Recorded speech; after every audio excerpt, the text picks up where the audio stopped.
Good morning. Today is the first day of Nisan, Rosh Chodesh Nisan, and I believe it's the 23rd, 23rd of March.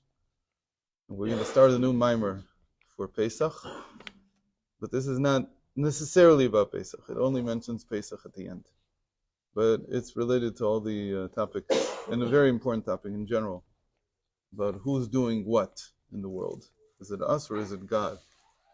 I think it's God. We'll see. And this mimer is from the fourth Rebbe, the Rebbe Moarash, and it's called. It begins with the words "Vasu Aron Atzei Shitim." She'll make a aron, an ark made out of acacia wood. Okay. Originally, he gave this in relation to Parshas Ekev, and we'll see why in a moment. Vasu Aron Atzei Shitim Amatayim v'chetzi v'ama v'chetzi. So this is a quote that we know from Truma, that we just read a few weeks ago. They shall make a cabinet, an ark made of acacia wood, 2.5 cubits wide, a cubit and a half wide, and a cubit and a half tall. Ve'amur Razal, ve'yuma daf gimel amud bet. And the sages in Tractate Yuma, folio 3, side 2, they say like this: Echad omer, katuv echad omer, v'asid lecha aron etz. We have a verse in Ekev where Moshe Rabbeinu is relating what happened after the giving of the Torah. And Hashem there says to him, you shall make yourself a wooden ark, aron etz. And what's that about? Is it the same thing as when they made the ark for the tabernacle? וכתוב אחד אומר, ועשו ארון עצי שיטים. And yet when the tabernacle was constructed, when the instructions were given for the construction, then Hashem said, you shall make yourselves, not Moshe, he said, the Jewish people in general, you should make yourselves a ark made of acacia wood. HaKeitzad. So interestingly, how does the Gemara gives a number of different answers. But one of the answers there is, how could it be that there's these two different verses describing the same thing? One saying, you shall make, Moshe Rabbeinu made, and one saying that the Jewish people should make. So it says like this, Kan bizman sheYisrael osin ritzono shel makom. This is when the Jewish people do what God commanded them to do.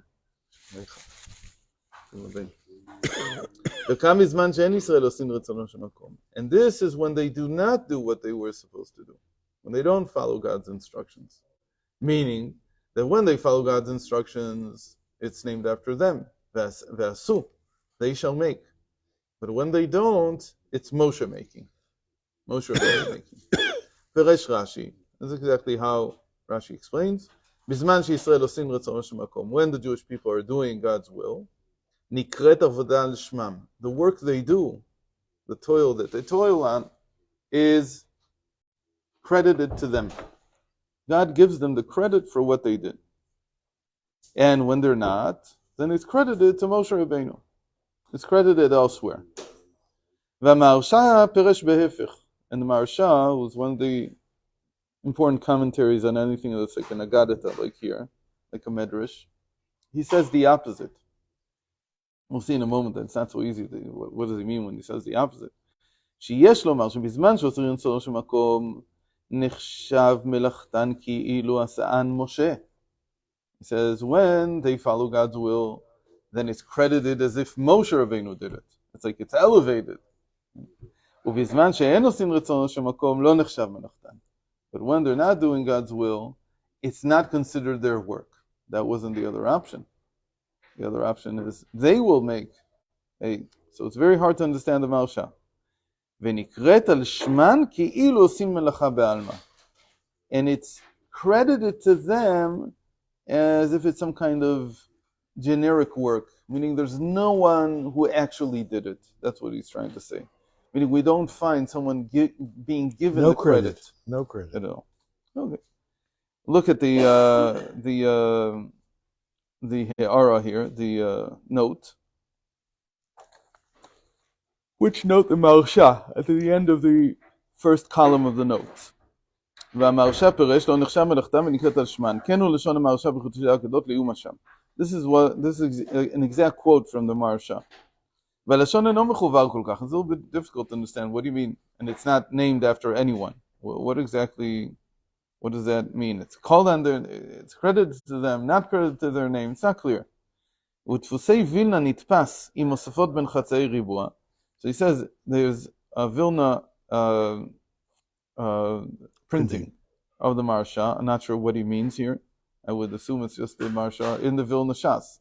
But I guess there's another version of it. And there it says, Lo nechsham melachtan ki ilu asan Moshe v'nikrat al shman. So he adds 3 words, ki ilu asan Moshe, meaning it's not named after Moses. It's lower down. It's named after them. So that makes it a lot simpler to understand, if that's what he's saying. Okay? That's fine? You understand? Okay. So now, let's see. ולהבין זה יובן בהקדם מה שכתוב קודש ישראל להשם ראשית תבואתו. To understand this, we first need to understand the verse, sacred is Israel to God, or sanctified to God, consecrated to God. Reshit tvuato, the beginning of his produce, of his product. The word tvu'ah here is not written tvu'ato the way we would expect it to be. We would expect there to be a vav at the end. His product. But it's written in the verse, right? Where's this verse? Where do we get this verse from? This is from...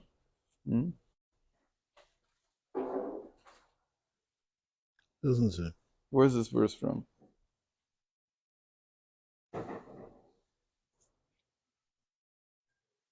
Kodesh Yisrael LaHashem Reshit Tvuato. One of the problems with this version of this mimer is that they don't give citations. So we don't know. I don't remember where the verse is.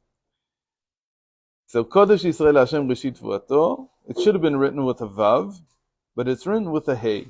And so it says the Rebbe Marash, Aktivu behei levasof akri b'cholam. So it's written with a hey, even though it's written as if there's a cholam over the tuf. Right? There's a cholam on the tuf. Tvuato. So we read it the same. It sounds the same, but it's as if it suddenly became from masculine to feminine. Because if you would read it the way it's written, you would say tvuata. Her produce. Right? כאילו היה נכתב בו"ב, היינו כי יש 2 בחינות תבואה בכלל, שהוא חיטה ושעורה. It says the reason that it switches here is because there's actually 2 major types, 2 categories of produce. And those are wheat and barley. They are called tvuat hey v'tvuat vav. And they're called the produce that's related to the letter hey, and produce that's related to the letter vav. Okay, you can already guess what the difference is, but let's see what he says. Hey hu b'chinat behi bram shu b'chinat makor kol ishtalshalut olamot. It says if it's the produce of hay, so hay here is alluding to the hay in the word when they were created, behi baram, which is a minor hay, a little hay. Why is it a minor hay? Because when you say Behi Bar'am is passive. They were created. Be Bar'am, if there wasn't the hay there... Why do you call it a minor hay? Because it's a tiny hay there. Oh, okay. The hay is small in the Sefer Torah. But Be Bar'am is when they created. Were created or created. So the hay is saying what? That you remember the origin of everything. The origin of the entire Seder Ishtalshlus, the origin of the evolution of worlds. That's when you have the hay. That's the produce of hay, a product that's coming out of the hay. ברעם שהוא בחינת מקור כל השתלשלות העולמות, שנודע שכל מקור בחינת ההשתלשלות מבחינת hay דהי ברעם, שהוא עת הכליל הדלת בממשה. And this hay is called a source that has no being to it. It's like nothing you can grasp. It's like unrelatable. You can't understand what this source is from which all the evolution of the worlds comes from. והיינו, שהבל הלב היוצא על ידי מבטא ה' היא היותר פחות ולית במששה כלל. Right? In Akdamus we say, Ata klila, the late b'mashasha.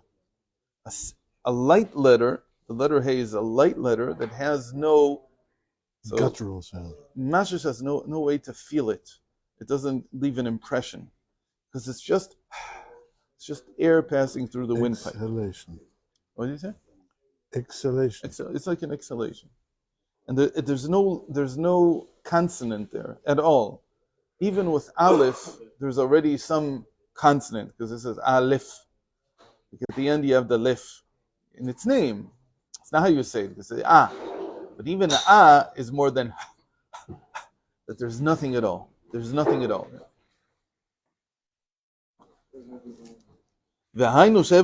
So the first product of the heart, and the heart is considered to be the source of speech, not because it's really the source, but because all the words that we say, they're meant to come from the heart. They're meant to come from, to express what the heart wants. And this letter, in the beginning, it's like nothingness. והנה כל ביטול המלאכים הוא בבחינה זו. שעזה אמרו על פסוק נודע ושערים בעלה, כל אחד לפום שיעור הדלי, לפום מי דמשער בליבי, שבזה ובהתבוננות זו הוא בחינת ביטול כל הנבראים, מלאכים ונשמות, כל אחד לפי ערך השגתו. It says, all bittul, all ability to nullify before God comes from a meditation on this letter. That it's not that you don't know the source, that there's nothing here, as it were. Very interesting thing. You know that in brain science today, it's pretty much accepted that there is nothing at all that forces us to have a feeling of self. That's from the brain's point of view. The brain's point of view is that there's no location in the brain that is forcing us to have a feeling of self. It's all concocted. Who's making it? Who's concocting this feeling of self? This is all like sometimes they'll call it an artifact of thinking, the brain's complexity, whatever it is. But we agree, in Chasidus we agree with that very much. Because we say really everything is atzilus. Everything is just godliness. And if you're at that level, that's what you feel. You feel that there's no you. There's just godliness here. And that thing of you that's separate, the I that is separate from everything else, is something that the brain creates, or that we create. And we identify with something, we say, that's us. But really, there's nothing forced there. And in fact, if you don't have that, then maybe I could see the world through your perspective. If I wasn't stuck in this particular perspective, I could see it from your perspective. So we'll continue tomorrow and see what the product of Vav is. So now we know what the product of Hey is. Produce. That is the human, right? The chita, the wheat. The wheat is the Hey. And we said the barley, which is the animal food, which is the animal soul, we'll see that's the Vav. Okay?